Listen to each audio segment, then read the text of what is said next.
শীতের সবজি মূলো আর পালং শাক দিয়ে বানিয়ে নেব দারুণ স্বাদের একটা রুটি খাওয়ার তরকারি। যারা মূলো খেতে পছন্দ করেন না তারা এই তরকারিটা কিন্তু চেটেপুটে খেয়ে ফেলবেন। মূলোগুলোর ছালটা ছাড়িয়ে নিয়ে তারপর এরকম তেরচাভাবে কেটে নিচ্ছি। একটা বলে নিয়ে নিচ্ছি মূলোগুলো, নিচ্ছি হলুদ গুঁড়ো, কাশ্মীরি লঙ্কার গুঁড়ো, ধনে গুঁড়ো, বেসন আর একটু সর্ষের তেল আর নুন দিয়ে ম্যারিনেট করে রেখে দিচ্ছি আধ ঘন্টার জন্য। অপরদিকে মিক্সিং জারে 1 চামচ সাদা সর্ষে, 1 চামচ জিরে, 2 চামচ গোটা ধনে আর আদা রসুন কাঁচা লঙ্কার একটা পেস্ট বানিয়ে নিচ্ছি। এবং ফ্রাইং প্যানে জোয়ান আর হিং ফোড়ন দিয়ে সেই পেস্টটা ঢেলে দিচ্ছি। সাথে দিচ্ছি হলুদ গুঁড়ো, গুঁড়ো লঙ্কা, কাশ্মীরি লঙ্কার গুঁড়ো আর নুন।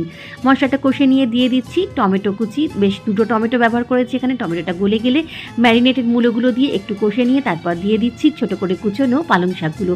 পালং শাক দিয়ে একটুখানি মূলোর সাথে সব কিছু নেড়ে চেড়ে নিয়ে তারপর পরিমাণ মতো একটুখানি গরম জল দিয়ে ঢেকে দেবো জাস্ট 6-7 মিনিটের জন্য। 6-7 মিনিট পর ঢাকনা খুলে নিয়ে একটুখানি চিনি দিয়ে দিচ্ছি যাতে টেস্টটা ব্যালেন্স হয়। মূলোও সিদ্ধ হয়ে গেছে, পালং শাকও সিদ্ধ হয়ে গেছে। এবার নিয়ে নিন গরম গরম রুটি। রাতের খাবার কিন্তু একেবারে জমে